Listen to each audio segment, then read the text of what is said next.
Civilizations often believe they are unique. Each era tends to see itself as unprecedented, advanced beyond comparison, and insulated from the failures of the past. Yet, when historians and archaeologists step back far enough, a striking truth emerges. Across time, geography, and culture, civilizations tend to rise, expand, strain, and decline in remarkably similar ways. This repetition is not coincidence. It is pattern. The ancient world provides countless examples of societies that flourished with ingenuity, organization, and confidence, only to falter under pressures they either underestimated or failed to recognize in time. These patterns are not relics of a primitive past. They are deeply human responses to success, complexity, and limitation.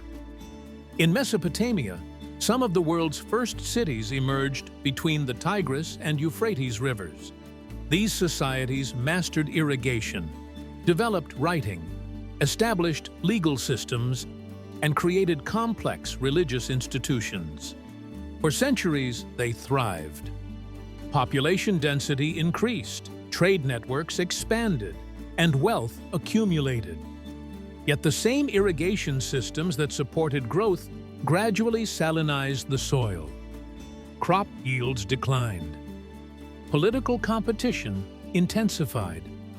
Environmental stress, combined with internal conflict, weakened city-states that once seemed unshakable. The people of Mesopotamia did not suddenly lose intelligence or skill. They continued to innovate and govern, but they were constrained by systems that had become too complex, too rigid, and too dependent on fragile environmental balance. The very structures that enabled prosperity contributed to vulnerability. A similar story unfolds along the Nile. Ancient Egypt is often portrayed as a civilization of extraordinary stability, lasting thousands of years under a continuous cultural framework. And yet, Egypt experienced repeated cycles of rise and decline. Periods of centralized power gave way to fragmentation, famine, and social unrest. Environmental changes, including fluctuations in Nile flooding, strained agricultural output. Political elites struggled to maintain order. Knowledge was sometimes lost, sometimes rediscovered, and sometimes reinterpreted. Egypt's longevity did not come from avoiding collapse entirely, but from repeatedly reorganizing after periods of strain. Even so, the pattern persisted: expansion, confidence, strain, and recalibration. Stability was never permanent. Far to the east, the Indus Valley civilization developed sophisticated urban planning, standardized brick construction, advanced drainage systems, and extensive trade networks. Cities like Mohenjo-Daro and Harappa reveal a society that valued order, sanitation, and coordination on a remarkable scale. Yet, by around 1900 BCE, major urban centers were gradually abandoned. Archaeological evidence suggests a slow transformation rather than a sudden catastrophe. Shifting river systems, changing climate patterns, and economic stress likely played key roles. Again, there is no evidence of sudden incompetence. The decline appears gradual, unfolding over generations. The pattern holds. Environmental stress interacts with social systems that struggle to adapt quickly enough. In Central America, the Maya civilization built monumental cities, developed advanced astronomy and mathematics, and sustained dense populations in challenging environments. Their inscriptions record dynasties, rituals, and cosmic order. Yet prolonged droughts, soil exhaustion, deforestation, and political rivalry placed increasing strain on the system. Many Maya cities were eventually abandoned, not because of a single event, but because the cumulative pressure exceeded the society's capacity to respond. Across these cases, a common rhythm emerges. Growth leads to complexity. Complexity increases efficiency but reduces flexibility. Systems become interdependent. Success breeds confidence. Confidence delays adaptation. Stress accumulates quietly. Eventually, the system either transforms or collapses. These are not moral failures. They are structural realities of complex societies. What makes these patterns so persistent is human behavior. People tend to assume that current conditions will continue. When systems have worked for generations, they feel permanent. Early warning signs are often subtle, technical, or inconvenient. Declining soil fertility, shifting rainfall patterns, resource depletion, or administrative inefficiency do not inspire immediate alarm. They are easy to rationalize, postpone, or ignore. Elites, in particular, often experience the least immediate impact of stress.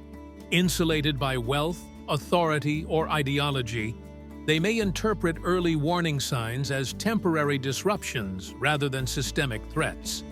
Meanwhile, populations accustomed to stability continue daily routines, trusting institutions to manage risk. Ancient myths and traditions often reflect this awareness. Stories of floods, fallen golden ages, divine punishment, or lost knowledge appear across cultures. These narratives are not simply supernatural explanations, they encode social memory. They preserve the awareness that prosperity can vanish, that imbalance invites consequence, and that vigilance is necessary for survival. Yet, memory fades. As generations pass without crisis, caution erodes. Knowledge becomes ritualized rather than applied. Warnings become stories rather than lessons. The same behaviors repeat. This is why the collapse of civilizations rarely feels dramatic from within. It feels normal until it doesn't. Life continues. Markets function. Ceremonies are performed. Institutions persist. Decline is often recognized clearly only in hindsight. Rome offers another example.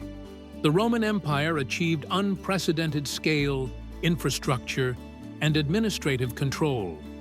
Roads connected distant provinces. Aqueducts delivered water. Law structured society. Yet over centuries, economic inequality, military overextension, political instability, and administrative complexity strained the system. The Western Roman Empire did not fall in a single moment. It fragmented gradually as authority weakened and local systems replaced centralized control. People living through the later centuries of Roman rule did not necessarily perceive themselves as witnessing collapse. Many experienced continuity, adaptation, and localized stability. It is only from a distance that the pattern becomes clear. The same can be said of Angkor in Southeast Asia, once the center of a vast hydraulic civilization. Extensive water management systems supported agriculture and population growth, but those systems required constant maintenance and adaptation. Climate variability, combined with infrastructural rigidity, eventually undermined the network. The city was gradually abandoned as political and environmental pressures mounted. In each case, the pattern repeats not because societies fail to learn at all, but because learning is fragile. Knowledge must be actively maintained, applied, and transmitted. Without reinforcement, it decays. Civilizations often excel at solving the problems that created them, but struggle to solve the problems created by their own success. Growth changes conditions. Solutions become liabilities. Institutions designed for stability resist change. Adaptation slows precisely when it is most needed. This does not mean collapse is inevitable. Some societies transform successfully. Others fragment and reorganize, but the pattern of strain is universal. The ancient world offers no prophecy, only precedent. It shows us that complexity carries cost, that environmental balance is critical, and that social systems are vulnerable to gradual stress. It shows that success can obscure fragility. What makes these patterns so unsettling is not their antiquity, but their familiarity. Human psychology has not changed fundamentally. We still prioritize short-term comfort over long-term resilience. We still trust systems because they have worked before. We still struggle to act decisively in response to slow-moving threats. The ruins of ancient cities are not merely remnants of failure. They are records of behavior. They show us what humans tend to do when conditions seem stable, when growth feels permanent, and when warnings are inconvenient. History does not repeat mechanically. Context matters. Technology matters. Culture matters. But patterns emerge because humans interact with limits in consistent ways. To study ancient civilizations, then, is not to judge them. It is to recognize ourselves within them. Their successes mirror our ambitions. Their failures mirror our blind spots. The lesson is not that collapse is unavoidable, but that awareness matters. The ancient pattern repeats when societies forget that stability is temporary, that systems require constant adjustment, and that growth without balance invites strain. The past does not warn us with words.